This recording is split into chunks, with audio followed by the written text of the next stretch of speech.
何してるかって、いや、親父とちょっと揉めててさ。たった一頭のアフリカゾウのハンティングに軍隊を投入。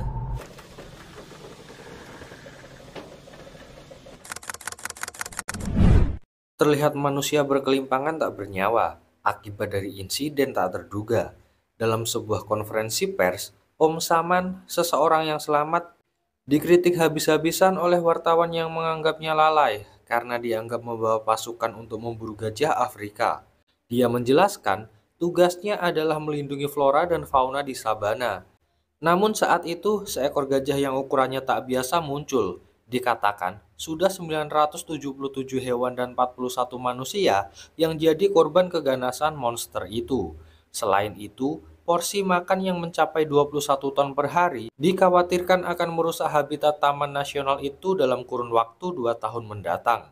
Dia menyesalkan kurangnya jumlah anggota dan salah menggunakan senjata, sehingga insiden ini menelan banyak korban jiwa. Dia juga mengklaim belum menembakkan senjatanya, karena saat itu tiba-tiba seorang pria muncul dan hanya mengandalkan kekuatan tubuhnya untuk mengalahkan gajah tersebut.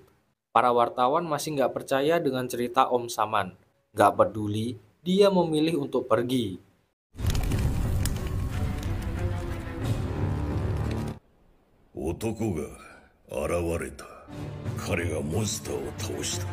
Iye, 全世界に信じろと?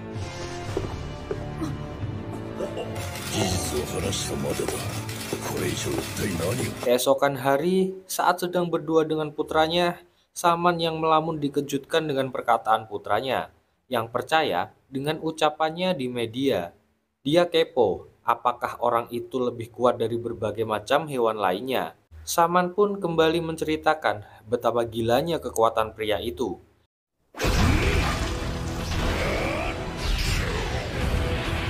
Lanjut ke seorang bocil FF yang nampaknya sedang dibully teman-temannya. Dia disuruh nantangin murid SMA paling kuat di sekolah itu. Disambut abang gendut DKK sambil gemeteran, dia pun mengungkapkan maksudnya. Dia mendapat jawaban untuk menunggu di Sungai Tama sepulang sekolah nanti, dan diminta untuk menepati janji. Teman-temannya pun hanya tertawa mendengar pernyataan bocil itu.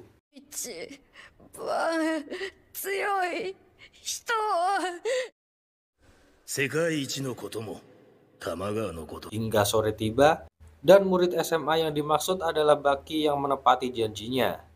Diketahui bahwa bocil itu bernama Rumina. Sambil gemetar menahan senjata, Baki yang terlihat serius sungguh membuatnya ketakutan.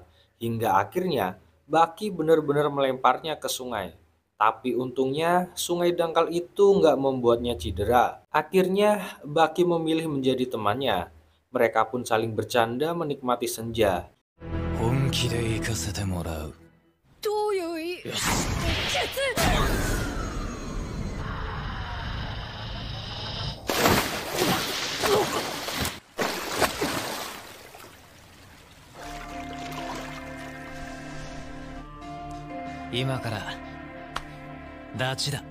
Hingga Kapten Stridham datang menghampiri mereka. Dia ngasih info bahwa Yujiro bersedia menerima tantangannya.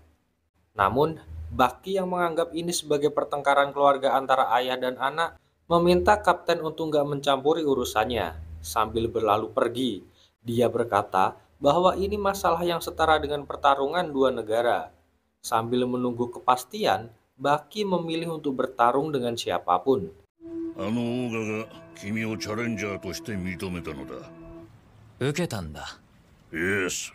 Hingga malam hari, saat perjalanan pulang, Rumina bertanya tentang lawan acak yang dimaksud Baki. Dia pun nggak segan mempertontonkan jurusnya. Namun rupanya, Rumina mengetahui jurus itu. Namun yang membedakan, fokus Baki yang teramat serius hingga memunculkan sosok bayangan di hadapannya. Rumina masih nggak percaya, hingga bayangan itu makin jelas kepada sosok mantan juara tinju kelas berat Iron Michael, yang tentu aja ngebuat Baki KO di ronde pertama. Namun dengan cepat Baki menendang dan balik membuatnya menghilang. Tindakan yang dianggap ilegal oleh Rumina itu pun dibenarkan oleh Baki.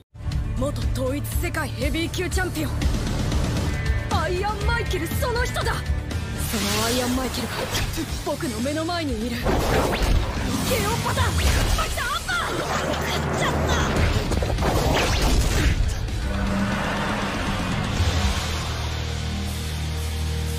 Hingga 3 bocah bandel tadi menghampiri mereka. Melihat darah dan memar pada tubuh Baki, mereka kepo pada apa yang terjadi. Hingga Baki mempraktekkan pada mereka sendiri dan tanpa sadar mereka tersugesti oleh perkataan Baki.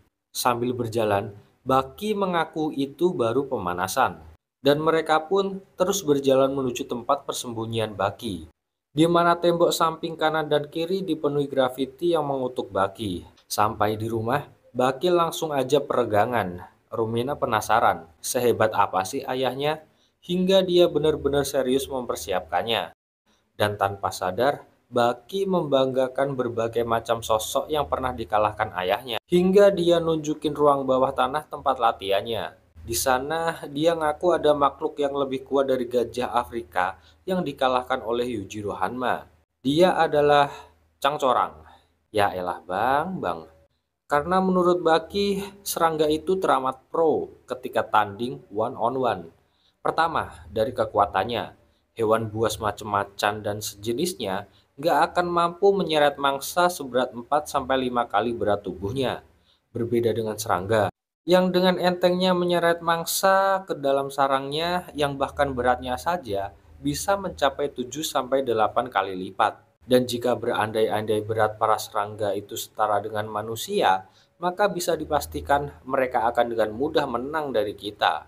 Sosok Cangcorang ini juga menginspirasi seni bela diri Cina yang mengadopsi gerakan bertarungnya. So, Kamakiri da. Konchu wa puro chū no puro da.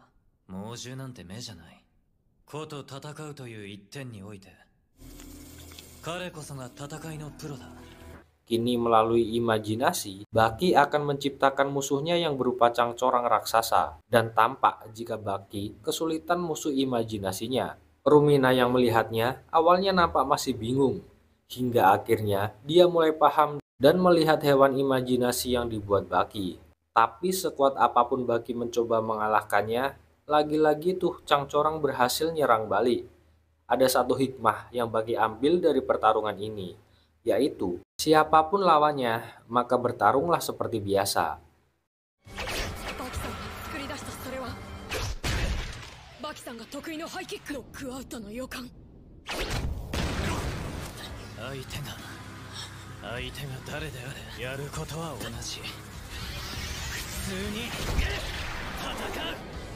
Rumina yang melihatnya terlalu serius mulai khawatir dengan keadaan Baki. Dia memohon untuk menghentikan ini. Namun fokus Baki nggak mudah untuk dipecah. Dia pun tetap menikmati imajinasinya. Dari sini dia tahu kalau Cangcorang nggak punya titik buta dan menyadarkan diri bahwa dia harus berusaha mencari kelemahan musuhnya. Flashback ke masa lalu banget, di mana seorang biksu nggak sengaja melihat pertarungan antara burung gereja melawan Cangcorang, yang dimana di luar prediksi BMKG, Cangcorang lah yang jadi pemenangnya. Dia pun kepo dan mempelajari cara bertarungnya, hingga terciptalah Toroken, yang membuat Rumina kagum bahwa dalam seni bela diri kekuatan itu penting. Kita nggak bisa membandingkan basket dan baseball, tapi seni bela diri kita bisa bertarung meskipun beda aliran. Dan kini Baki sedang mempraktekkan jurus Cangcorang untuk melawan Cangcorang imajinasi. Dia pun mulai menemukan kelemahannya dan terus-terusan menyerangnya. Pada akhirnya, Baki lah yang jadi pemenangnya. Staf hotel sedang menjelaskan keberadaan tamunya yang ingin ditemui Kapten Stridem. Sang staf menjelaskan jika arus kolam renang yang terhubung langsung dari air terjun ini saat ini arusnya 20 km per jam dan hanya dikhususkan untuk satu tamu ini. Dia terlihat amat menikmati berenang di dalamnya. Gak lain dan gak bukan dialah Yujiro Hanma. Stridem menceritakan bahwa Baki berhasil menang melawan Cangcorang 100 kilo imajinasinya. Sebuah bakat seni bela diri yang dipuji istimewa olehnya. Namun Yujiro punya pandangan lain. Mau sebesar apapun imajinasinya, musuh itu tak akan pernah melukainya.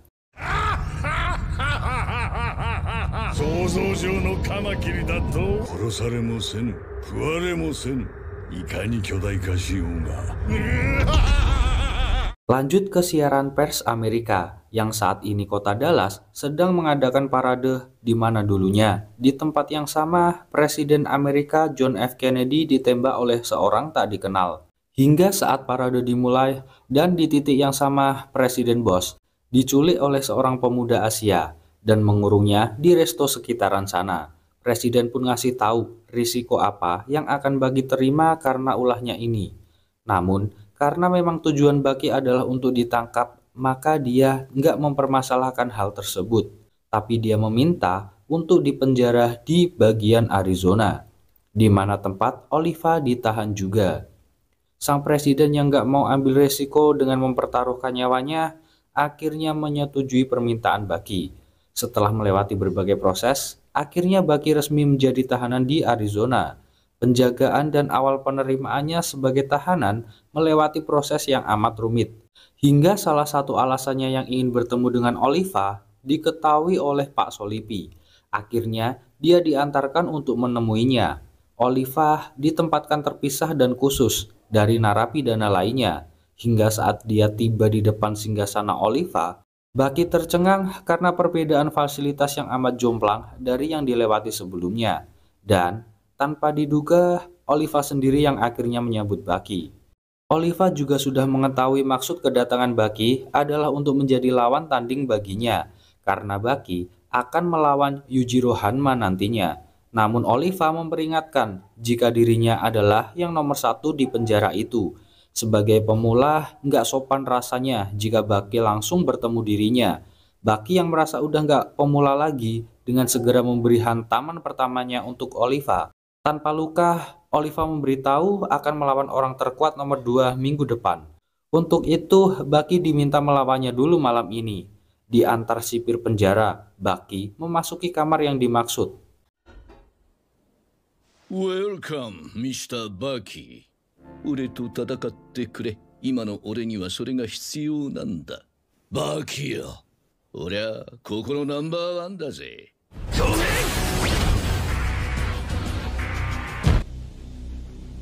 まあ、落ち着けよ。Bucky yang bingung disambut Iron Michael, yang buatnya makin terkejut meskipun dia juara dunia dalam tinjunya. Nyatanya dalam pertarungan penjara 10 besar pun nggak mampu ditembusnya. Diperingatkan kakek tua agar mereka nggak berisik, akhirnya Bucky nurut saja. Bunyi alarm pagi membangunkan semua napi. Bucky terkejut, seorang raksasa menemuinya. Namun faktanya, dia membangunkan orang terkuat kedua yang dimaksud. Dia pun menyapa Bucky dan memuji aksinya yang menantang maut itu. Sempat basa-basi, akhirnya tanpa ragu pria itu ditantang Bucky.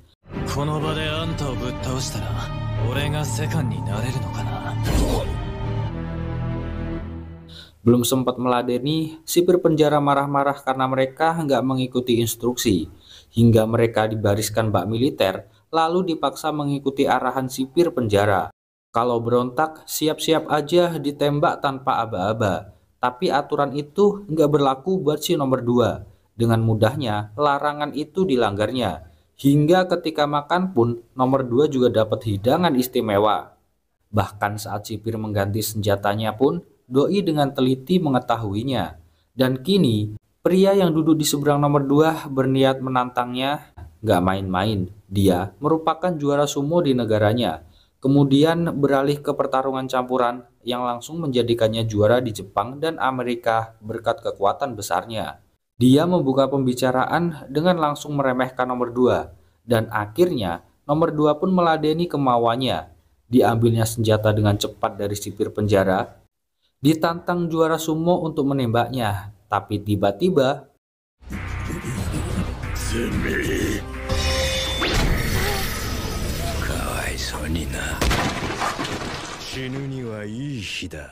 padahal nggak mengikuti seni bela diri apapun, nyatanya dengan pede si nomor 2 nantangin sumo si juaranya. Segera pertandingan dimulai.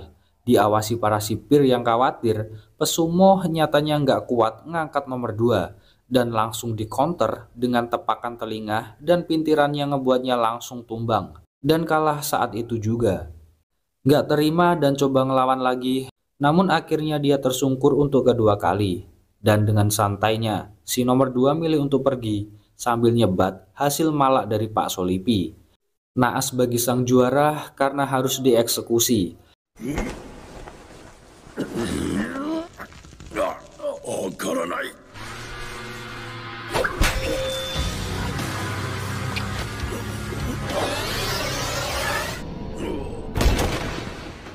Balik lagi ke ruang makan, dia menyapa Baki yang menunggunya. Rupanya julukan 2 artinya dia generasi kedua yang jadi penguasa. Dia dan yang lain mengaku nggak suka dengan cara generasi pertama berkuasa.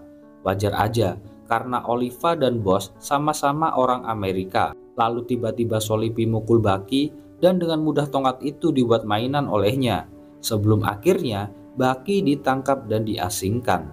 Hingga tiba kakek yang senantiasa menjadi teman dan memberinya makan. Dia pun menceritakan bahwa si nomor 2 merupakan presiden dari negeri rahasia. Berawal dari negara kecil yang berpenghuni tak lebih dari 20.000 jiwa, Jun Guevaru yang merupakan perompak mulai melihat kesenjangan di kotanya. Dia melihat uang dan kuasa selalu dimiliki orang-orang kaya, dan penduduk biasa sepertinya hanya akan meranah dan menjadi budak bagi mereka. Kapitalisme telah merasuk dan merusak tatanan budaya daerahnya. Dia pun berambisi memerdekakan pulau tempat tinggalnya. Didukung sang kakek yang sedari kecil melatihnya, dia mulai melatih anggotanya dengan melarang senjata dan mengandalkan seluruh indera anggota tubuhnya. Meskipun pasti nanti luka-luka, namun semangat mereka nggak ada matinya hingga mereka siap menjalankan misi. Tapi karena masih teramat muda, banyak rakyat yang meragukan dan orang yang paling benci terhadapnya adalah George Bush, sang presiden Amerika. Dia berpendapat jika pulau kecil itu hanya perlu dikirimkan kapal induk perangnya, maka akan rata semua. Tapi Deputi James coba ngasih pendapat bahwa kemerdekaan itu tuh harus dihormati. Namun Bush menganggap bahwa itu adalah pembelotan terhadap negaranya dan mengutus untuk segera mengirim pasukan. Pernyataan itu pun didukung penuh oleh Menteri Rai, dan dengan semangat Menteri Pertahanan menyiapkan pasukan hari itu juga. Tapi faktanya Kamomil Lesson yang merupakan pengawal pribadinya melakukan pemberontakan di tengah-tengah acara. Dia merupakan rakyat asli pulau itu. Mereka hanya ingin kemerdekaan sederhana tanpa diganggu siapapun. Dia menerangkan ada 2 anggota yang telah dikirimkan ke 50 negara bagian. Mereka bisa mengambil alih apapun yang mereka mau. Dan kini siaran langsung ditunjukkan Guevaru yang sedang berada di kediaman Presiden Bush. Dia nunjukin detail rumah dan keluarga yang sedang berada di bawah tekanan kuasanya. Mereka nggak minta aneh-aneh. Selama hak mereka nggak dilanggar, maka keselamatan mereka pun terjamin. Hingga akhirnya kemerdekaan didapatkan untuk wilayahnya. Namun soal dipenjaranya Guevaru adalah karena sejatinya dia ingin menyingkirkan biskuit Oliva. Mereka meyakini bahwa kini era pertarungan tangan kosong telah terjadi, di mana seluruh anggota tubuh yang telah dilatih akan menjadi senjata utamanya. Namun para petinggi Amerika nggak membiarkan mereka yang kuatnya di luar Nurul ini bisa bebas berkeliaran begitu aja. Sengaja mereka membuat satelit untuk mengawasinya. Jadi jika mereka melakukan kegiatan mencurigakan, maka satelit akan memberikan informasi terkait kepada atasan. Hingga tiba-tiba sipir penjara datang memergoki mereka tanpa ampun. Dia berniat menghukum kakek yang membantu Baki tadi. Namun dengan cekatan, Baki mencoba ngasih pelajaran pada sipir songong ini. Dia nggak terima dan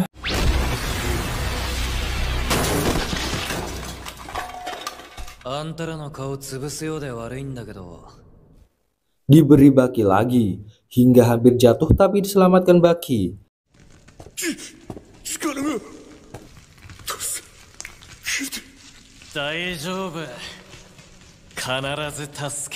Namun Jun tiba-tiba menghampiri dan menghasut Baki bahwa dia gak akan dapat apa-apa dengan menyelamatkannya.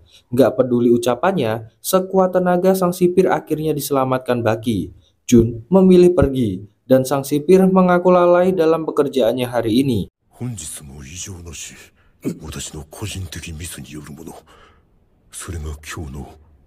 人のいいことだ。 Setelah 3 hari di penjara isolasi, Baki akhirnya kembali ke kehidupan normal penjara. Dia dapat tugas mengerjakan pondasi jalan yang membutuhkan banyak tenaga. Bahkan dia membuat takjub sipir yang mengawasi berkat kekuatan besar yang dia miliki. Saat istirahat tiba, Baki memilih makan siang bersama Pak Meki. Pak Meki ini 3 bulan lagi akan bebas dari hukuman ini. Baki pun mengerti alasan mengapa Pak Meki nggak tertarik ikut pertarungan dalam penjara. のタイトルに興味ないわけじゃないんだが、ブルックリンには俺のチームが待っていてくれるんでな。世界があなたを待っているんだもの。 Lanjut ke Pak Petinggi Sipir yang menunjukkan cek pada anak buahnya. Cek itu didapat dari Bob Murphy, ketua asosiasi tinju. Mereka nggak rela gelar juara dunia diraih oleh ex-napi lagi. Flashback ke tahun 60-an, di mana juara bertahan Sonny Liston yang merupakan napi pesakitan berhasil menjadi kampiun di ring tinju kelas berat. Hal yang membuat para promotor dan penonton malah mencemoohnya. Kini mereka mengantisipasi agar hal itu nggak terulang lagi dengan memberi donasi dan mencegah Meki bebas dari penjaranya. Namun sang anak buah merasa pesimis. 2 orang yang berpeluang mengalahkannya nggak mungkin mau ngebantu mereka. Gak kehilangan ide, Pak Ketua meminta tolong pada 3 saudara yang memang sedari awal ada di pihak mereka. 最初から我々の側の人間だ。そしてマイケルにも確実に勝てる。 Menurut Pak Ketua, mereka ini memiliki keseimbangan dan kombinasi sempurna untuk melancarkan aksinya. Di perjalanan menuju kamar Meki, Pak anak buah menanyakan gimana strategi saat mereka bertarung nanti. Namun mereka membantah dan menuding Pak anak buah lah yang berlebihan memuji kekuatan Meki. Nggak perlu janji-janji, mereka lebih suka langsung ngasih bukti. Dipanggillah Meki di tengah malam. Mereka nampak dengan mudah memprediksi setiap kemampuan Meki. Nggak terima direndahkan, Meki menganggap mereka sendirilah yang amatir. Tapi 3 saudara ini ngasih bukti bahwa pengalaman masa lalu mereka mampu mengalahkan beberapa orang terkuat sekalipun. Itu karena mereka saling kerjasama antara satu dan yang lainnya. Dan kini Meki merasakan betapa menyulitkannya saat menghadapi 3 saudara yang saling kerjasama ini.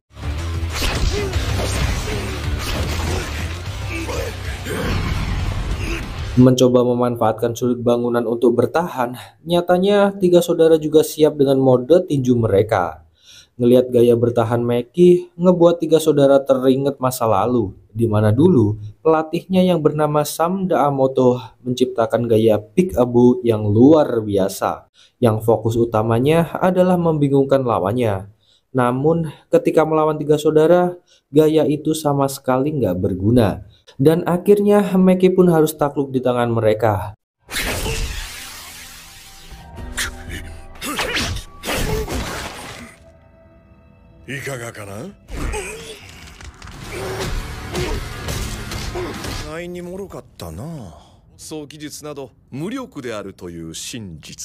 Berniat membuatnya makin cedera, tapi tiba-tiba busur panah melesat di depan mereka. Dan setelahnya, Guevara muncul dengan gaya uniknya, mengakui bahwa mereka bertiga menghasilkan kombinasi mengerikan saat bersama.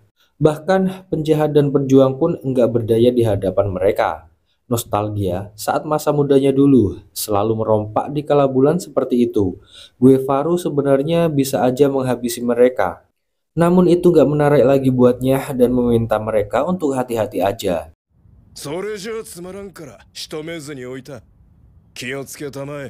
Tapi nyatanya, 3 saudara ini memilih untuk nekat nyerang Jun Guevara.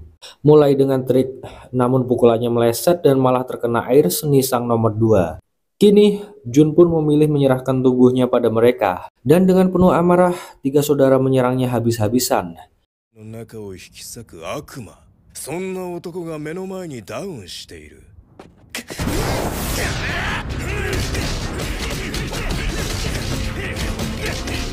Dikira meninggoy, nyatanya Jun masih bisa bangkit tanpa cedera serius. Dia merasakan angin yang membuatnya makin yakin beralih ke mode tempurnya. Dan menurutnya, inilah saat terbaik melawan 3 saudara. Namun, 3 saudara menganggap ini semua nggak lebih dari sandiwara Jun Guevara. Dan percaya formasi baru ini lebih mematikan dari formasinya yang dulu. Namun faktanya, sekali pukulan, saudara pertama langsung gak sadar diri. Dan otomatis ngebuat dua saudaranya memilih untuk lari menyelamatkan diri. Guevara pun menganggap pertarungan gak perlu dilanjutkan. さっきのとは比較にならぬほど厄介なものだ。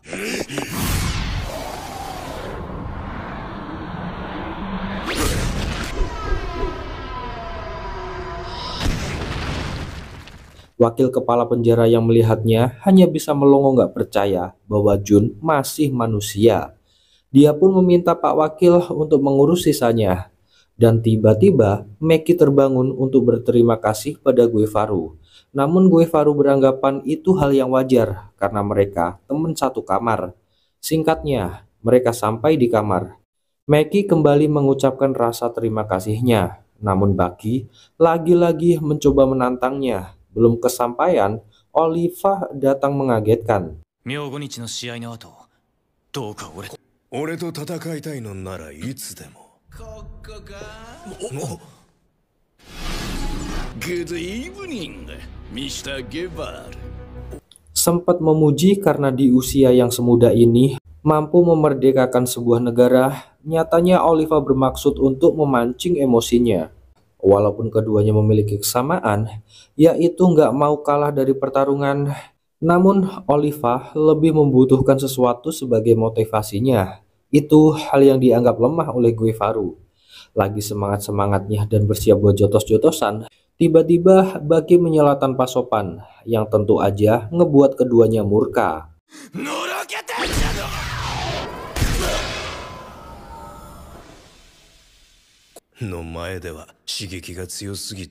Setelah mengatasi Baki, kini mereka ngelanjutin birahi yang udah pada tinggi. Oliva pun memamerkan sapu tangan yang dibelinya di area tempat tinggal kekasihnya, yang tentu saja langsung diremehkan oleh Guevara.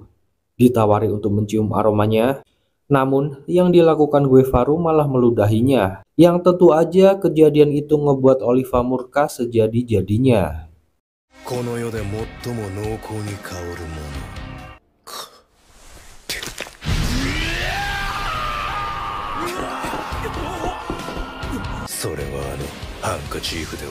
Guevara dapat kabar bahwa Oliva beneran tinggal bersama kekasihnya di dalam penjara. Hal yang buatnya benar-benar kaget dan penasaran tentang apa yang udah dilakukannya untuk dapat fasilitas ini. Namun belum ada napi yang nge-spill tentang kekasihnya ini. はい。どんな女なんだ。誰も見たことがないのです。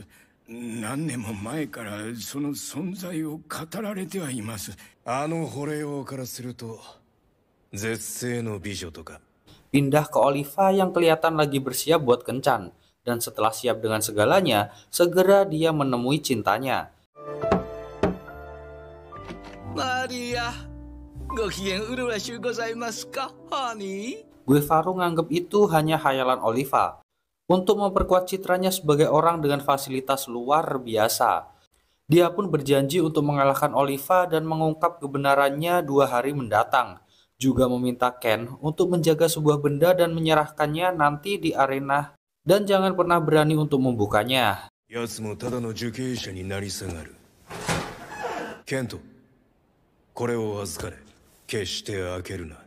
Balik ke Oliva yang malah dapat perlakuan kasar dari kekasihnya.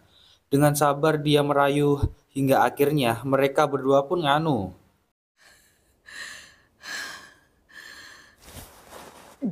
Dorin, Maria. Pagi hari, Guevara nampak masih memegangi botolnya yang membuat semua penasaran dengan isinya. Flashback ke masa lalu, rupanya itu adalah botol yang didapat dari seorang anak yang sendirian, namun dengan gagah berani berdiri di tebing tinggi saat badai menerjang kota itu.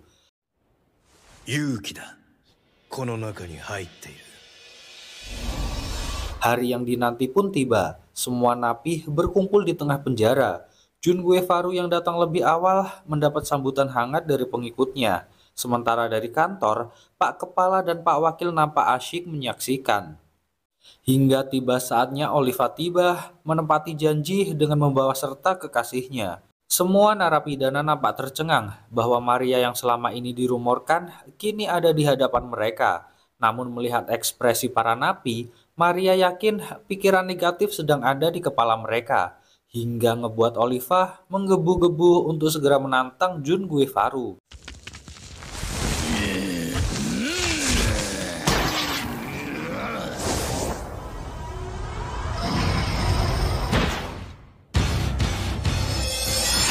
Itte kuru yo, Maria. Kimi no koibito ga donna ni tsuyoi otoko ka o shoumei suru. Kini giliran Guevaru yang nunjukin motivasinya lewat botol yang dibukanya dan meminta untuk segera memulai pergelutan duniawi ini. Guevaru segera melepaskan bandana dan meminta Oliva untuk memegangi ujungnya. Rupanya ini adalah loser loss. Permainannya simpel, mereka saling memegang ujung bandana dan saling beradu pukul. Siapa yang lepas duluan, maka dialah yang kalah. Oliva mulai menguliti semua informasi tentang Guevaru. Gak mau kalah, Guevaru juga balik nge-spill semua kekuatan milik Oliva. Hingga akhirnya, tiba-tiba Guevaru Hajimatte iru no kana, boya? Hajimatte masu tomo.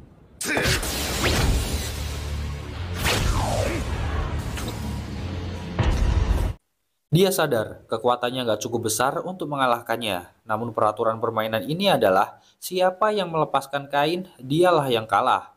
Guevaru yang berhasil memukul Oliva hingga hampir gak berdaya, harus susah payah menahan agar kain gak terlepas dari tangannya. Melihat Guevaru kesusahan, Oliva inisiatif untuk mengubah cengkraman sekaligus berniat mengejeknya. Dan akhirnya Guevaru tersadar dan mengikuti aturan yang dia usulkan sendiri. Dia pun mencabut beberapa helai bulu untuk melukai mata Oliva. Saat lengah itu, Oliva diangkat dengan tujuan dia melepaskan cengkeramannya. Setelah mendapat beberapa kali pukulan, barulah Oliva mengubah cengkeramannya. Oh ya, mochikata o kaeta no kai? Sonna, washizukami ni nanka shite. Tentu, pertarungan itu membuat kekasihnya bosan. Namun seperti biasa, ini merupakan strategi Oliva, hingga dia pun balik ngejek Guevaru karena kain itu hanya dibiarkan berada di telapak tangannya, yang tentu aja membuat penonton makin terkesima.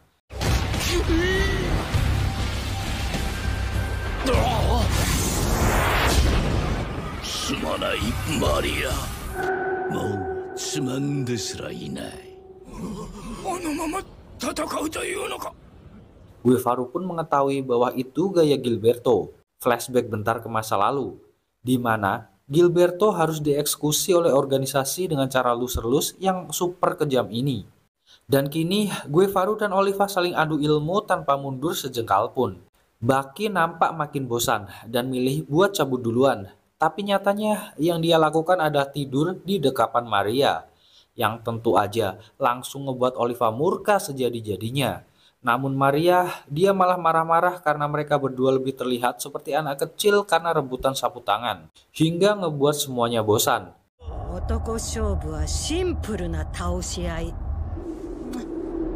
Kesempatan ini digunakan dengan baik oleh Guevaru.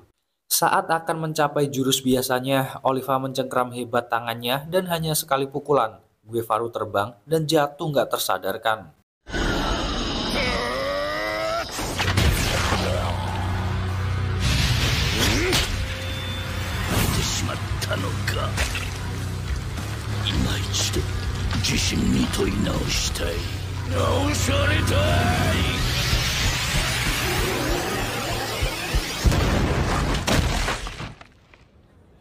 Baki masih sempat-sempatnya muji Maria yang ngebuatnya tersipu malu. Setelah menyampaikan terima kasihnya, Baki malah ganti dipuji balik oleh Oliva. Saat semua orang meneriakkan dengan lantang nama Oliva, tiba-tiba dendangan lagu Guevaru ngebuat semua tak percaya bahwa dia masih bisa berdiri untuk melangkahkan kaki menemui Oliva. Dan dengan segera, tendangan mendarat padanya. Pendukung mulai terpecah dua kubu. Oliva bangkit dan mulai beralih ke mode seriusnya. Guevaru juga terpancing dan pertarungan keduanya pun kembali pecah. Kimi ni wa shikaku ga aru. Hito o honki de tataku no. Hingga ngebuat satelit yang berfokus pada mereka, ngebuat kekacauan saluran internet di seluruh dunia. Hal itu juga berdampak pada Yujiro yang sedang dalam perjalanan. Diapit beberapa mobil penjaga dan banyak detektif plus disupirin sang presiden Amerika. Rupanya itu adalah rencana Presiden Boss untuk mengadu antara Hanma dan Lesson. Walau Lesson masih pengawalnya, jika lawannya adalah Yujiro Hanma, dia berpikir mustahil untuk bisa memenanginya. Dia pun nekat menendang presiden dan mencoba menghadapi Yujiro Hanma. Namun secepat kilat, Yujiro berhasil menangkap presiden dan berkata bahwa dia ingin menantang tuannya. Sementara di arena penjara, Guevaru nampak masih bisa menyanyikan lagu. Guevaru mencoba kembali bangkit meski terasa sulit. Namun ingatan membawanya kepada nasib para rakyatnya yang makin sengsara jika dia menyerah gitu aja. Akhirnya dia kembali bangkit berkat motivasinya.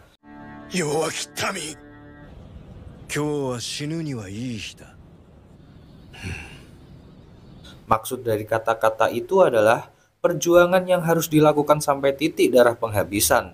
Dengan motivasi tinggi dan semangat berapi-api, keduanya kini bersiap untuk gelut lagi. Semua nampak tegang, menantikan apa yang akan terjadi. Guevaru berjalan dengan penuh keyakinan, sekali nunjuk, Tuxedo Oliva jatuh dengan sendirinya. Guevaru menjelaskan sejarah seni bela diri yang mengandalkan kekuatan tubuh aja, hingga terlahirlah seni bela diri modern.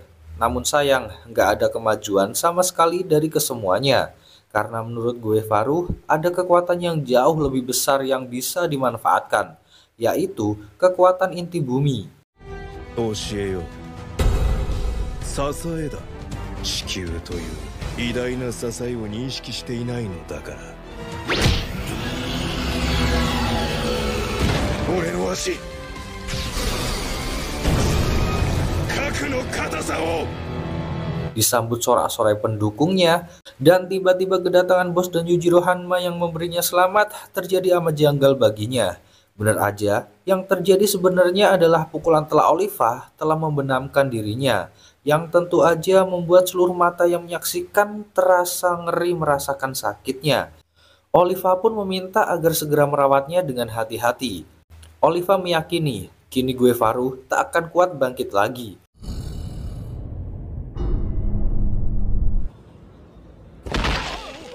Mr. ゲバルを運ぶんだ。そして注意深く。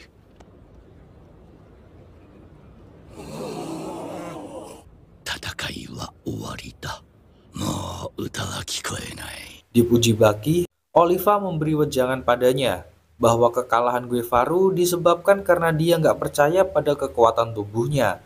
Oliva mengaku bahwa tubuhnya yang dilihat ini nggak menggambarkan ukuran aslinya, karena kalau diperlihatkan, maka seluruh tempat ini akan dipenuhi oleh ototnya. Sempat nggak percaya, namun Oliva kembali menegaskan bahwa dirinya nggak pernah kurang makan 10.000 kalori tiap hari. Hal yang nggak mungkin dilakukan atlet profesional sekalipun. Namun, dia tetap mengimbangi dengan aktivitas fisiknya, dan dengan semangat, dia terus menekan kalori di dalam tubuhnya. Baki berterima kasih atas itu, hingga tanpa sadar, Oliva telah mengangkat tubuhnya dan memberi sedikit gambaran akan kekuatannya.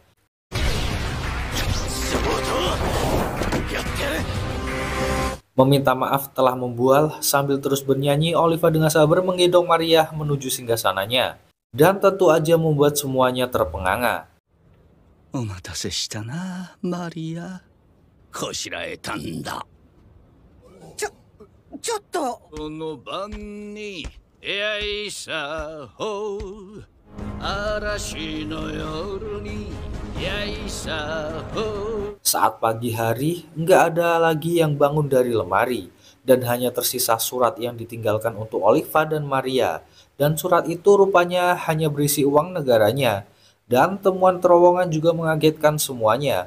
Rupanya pesan yang ingin ditinggalkan Guevaru pada Oliva adalah jika dia ingin memakai uangnya, maka pergilah ke negaranya.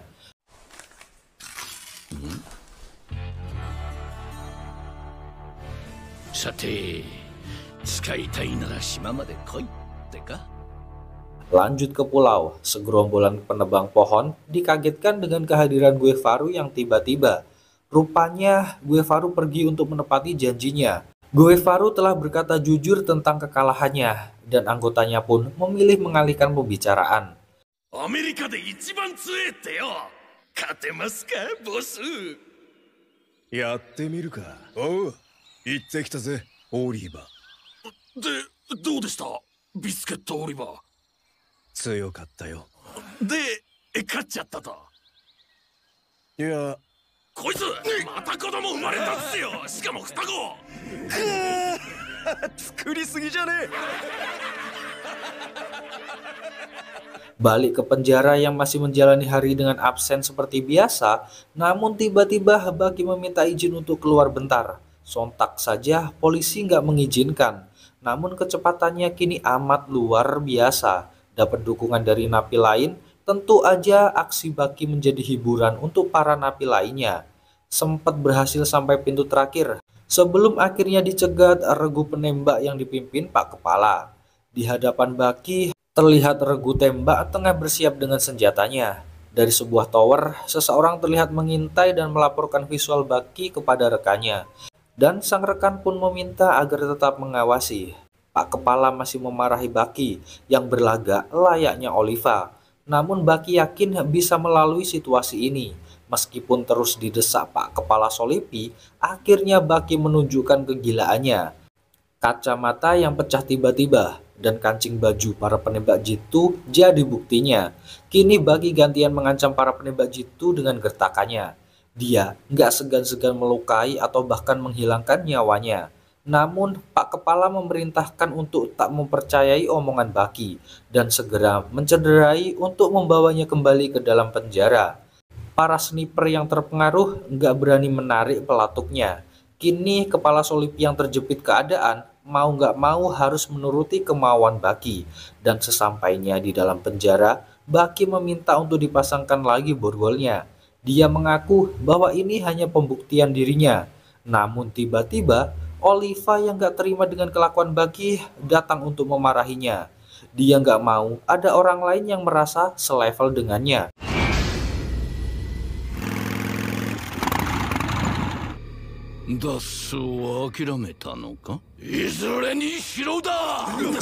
O散歩が目的ではないんでね。俺の自由が面白くないのかい？俺と並んだつもりか？坊や。Oliva pun meminta Solipi membuka borgol Baki. Namun Baki nggak perlu bantuan. Dia berhasil lepas dari borgolnya dan membentak Oliva semau-maunya. Tentu aja Oliva nggak terima dengan hinaan Baki. Emosinya meledak-ledak ditandai dengan otot di tubuhnya yang kian menonjol jelas. Walau akhirnya Oliva mampu mengontrolnya, rupanya Baki mengerti bahwa itu adalah cara Oliva melindungi harga dirinya. 一体どこが違うのかな。坊や、抵抗は自由だ。なめてんのはてめえなんだよ。飯食って出直してこい。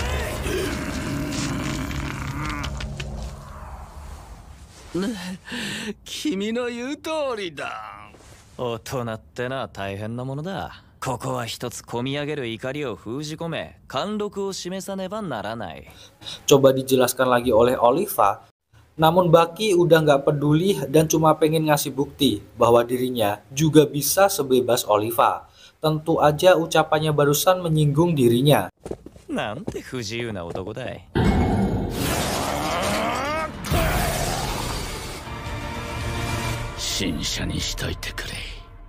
Lanjut ke ritual yang dianggapnya sebagai waktu istirahat ini, kencan yang entah keberapa dengan Maria selalu menjadi energi untuk Oliva. Meskipun telah bertahun-tahun, namun Oliva tetap menjaga keharmonisan hubungannya. Seolah ini pertemuan pertama dan terakhirnya. Walau dimarahi, Oliva jugalah yang meminta maaf pertama kali. Maria pun mengajaknya sweet beberapa kali hingga ngebuatnya tertidur karena kecapean. Oliva pun enggak mau mengganggu dan menyusulnya untuk turu. Darling, 今度は一つも譲らない。世界で一番優しいゲーム。Lanjut ke penjara isolasi, terlihat para napi yang memohon kepada Pak Solipi. Berbeda dengan Baki yang tampak menikmati hingga nggak sadar ketika Oliva menjenguknya. Oliva cuma mau bilang, kenyataan itu keras bos. Dia juga memamerkan bahwa akan makan siang dengan 10.000 kalori yang disajikan oleh koki terbaiknya. Bisa jalan-jalan setelahnya, tidur di ranjang besarnya, dan tiba-tiba アリゾナ州刑務所。ここは私の国なのだ。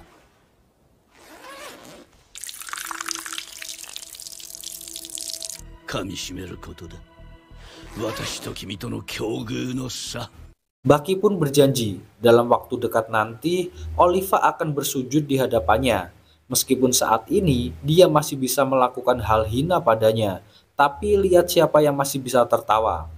Hingga tiba saatnya Oliva menyantap setiap makanan yang tersedia di meja. Namun entah apa yang mengganggu pikirannya, dia tiba-tiba memecahkan minuman anggurnya dan meminta menghubungi Pak Kepala. Pindah ke Baki yang kini ditolong kakek yang setia mendampinginya. Kini Pak Kepala sedang bicara empat mata dengan Oliva. Ia menduga bahwa Oliva ingin bertarung dengan Baki Hanma. Dia beralasan kejadian tempo hari adalah penyebabnya.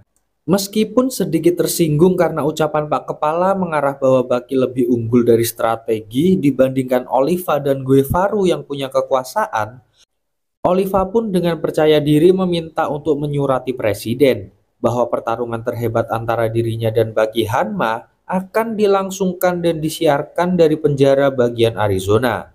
ビスケットオリバーが史上最強の少年バキハンマを迎え撃つ。 Lanjut dikencannya dengan Maria. Oliva merasa kagum padanya yang gak berubah meskipun secara fisik Maria berbeda 360 derajat dari yang dulu.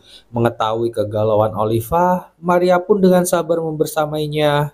Setelahnya, dia lanjut menemui Baki dan berkata akan mengabulkan keinginannya 2 minggu mendatang.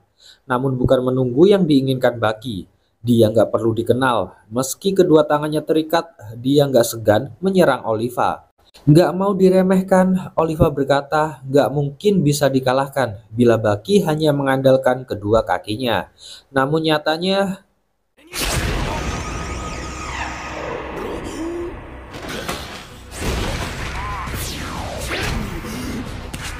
dan akhirnya Oliva mau meladeninya sekarang. Dengan segera, Baki memperlihatkan kegilaan tubuh yang udah lama dilatihnya. Setelah sama-sama melepaskan atribut, kini mereka berdua benar-benar bersiap untuk baku hantam. Baki yang terpisah ruangan akibat pukulan Oliva tadi, kini ditarik paksa untuk kembali ke ruangannya. Dan dengan gila menghempaskan bak kain. Lalu membawanya menjebol beberapa tembok kamar penjara isolasi yang tebalnya nggak main-main ini. Cox dan Edward, dua napi yang jadi saksi keberingasan Oliva terhadap Baki. Lanjut dihantam Baki di pintu besi hingga ngebuatnya jatuh ke lantai dasar.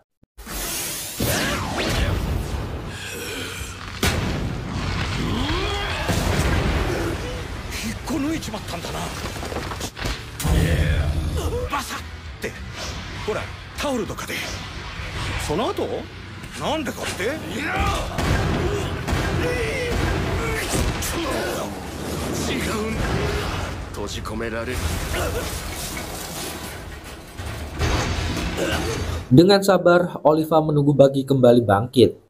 Sambil disaksikan sipir Bob, Baki yang telah bangkit mencoba ngasih tendangan kejutan. Namun sayang, refleks luar biasa Oliva mampu menghentikan niatnya.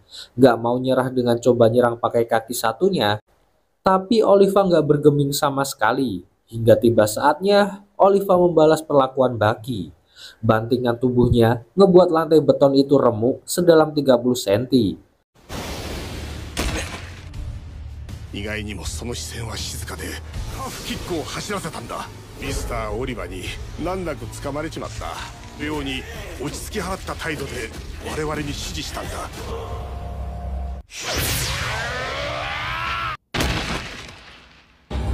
Ajaib, Baki masih bisa bergerak dan malah keenakan yang dia rasakan. Membawanya nostalgia ke masa lalu saat melawan ayahnya. Hingga luapan denyut jantung menyadarkannya. Ngebuat semua kaget karena otot di punggungnya membentuk wajah iblis. Selain itu, berdirinya Baki ini juga mengingatkan sang sipir akan sosok ahli pedang terhebat di dunia, Miyamoto Musashi. 気持ちいい。あれが始まっている。そう、跳ね上がったんだよ。Kini Oliva kembali mengajaknya duel, mengarahkan kekuatannya. Namun dengan sekejap, Baki mampu membuatnya tumbang. Yang lebih membuat penasaran adalah mengapa Oliva nggak melawan. Rupanya setelah sadar, Oliva menjelaskan bahwa kecepatan Baki kini mampu melebihi respon tubuh saat diperintah otak, yang membutuhkan waktu 0,5 detik. Dia merasa kagum dengan apa yang telah dipelajari, plus fakta bahwa dia merupakan putra dari manusia terkuat, Yujiro Hanma. 遅いぞバキ、始めようか。行かせてもらおう。ヒット。何かな、スタートから1秒後ということです。ハリソか。放たれのお前が。Namun dia nggak peduli dan bersiap dengan jurus pertahanan andalannya. Mau dicoba tendang pakai gaya manapun, Oliva tetap kokoh nggak bergerak. Hal itu mengingatkan bahwa Oliva mampu mengontrol otot-ototnya sesuai dengan kehendaknya. Namun Baki mengingat sesuatu. Dulu, Shinogi Kureha juga melakukan jurus pertahanan yang sama. Walaupun keduanya mempunyai massa otot yang berbeda, namun Baki tetap akan mengujinya pada Oliva. Yang terjadi adalah Oliva menerkam balik Baki, bak monster yang melahap mangsanya. Entah apa yang terjadi padanya, namun yang pasti, kini Baki lemas gak berdaya. Oliva mengaku bisa melakukan apapun pada Baki, dan jika ini adalah pertandingan resmi, maka bisa dipastikan dia udah memenangkan satu rondenya. Namun karena ini pertarungan yang gak ada aturan, maka penentuan berakhirnya adalah dari pengakuan kekalahan pesertanya. Hal yang disetujui oleh Baki, yang tentu aja ngebuat semua kaget gak percaya bahwa dia masih hidup. Tentu aja Oliva nggak terima dan langsung aja.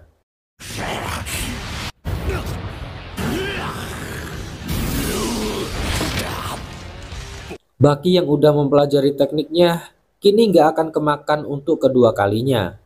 Oliva masih bisa memberi pukulan telaknya pada Baki.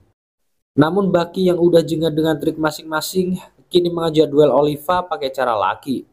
Namun Iron Michael melarang hal itu. Karena menurutnya Baki nggak mampu mengalahkan Oliva yang levelnya jauh berada di. Namun Baki makin penasaran dan keduanya pun langsung.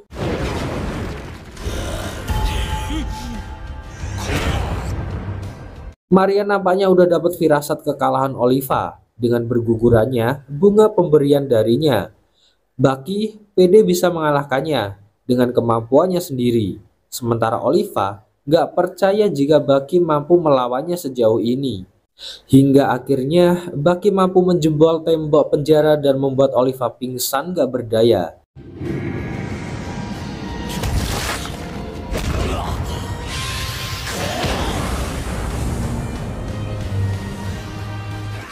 Oliva に勝つってそういうことじゃない。真正面から。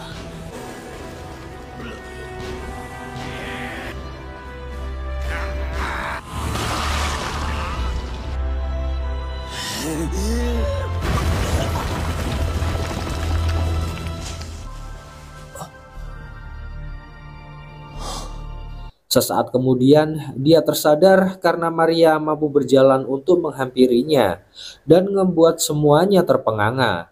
Karena Maria ngebuat Oliva mengakui dia telah kalah dari Baki.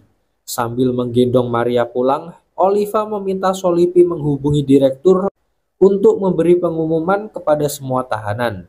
Dan benar aja, esok hari saat semua berkumpul, Oliva mengakui kekalahannya dari Baki Hanma. Tapi karena dia nggak mau tersaingi, maka dia meminta pada direktur untuk membebaskan Baki hari ini juga. Baki pun memilih bersepeda untuk menuju bandara.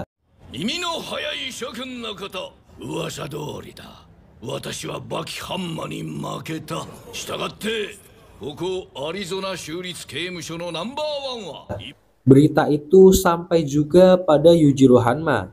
Sungguh, ini semua di luar dugaannya. Orang terkuat di Amerika yang dia akui akhirnya mampu dikalahkan oleh Baki. Strider menganggap Baki kini mungkin lawan terberat bagi Yujiro Hanma.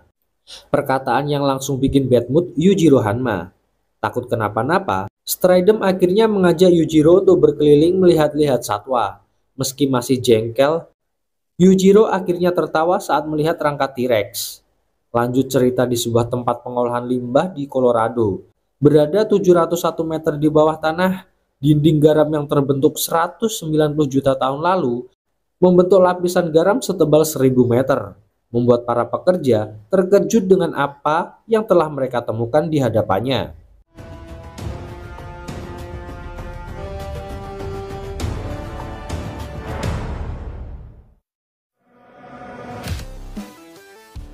Itu dia Cis rekapan kali ini. Makasih buat yang udah nyempetin nonton dari awal sampai akhir. Kita ketemu lagi di video selanjutnya ya Cis. Adios, pamitos.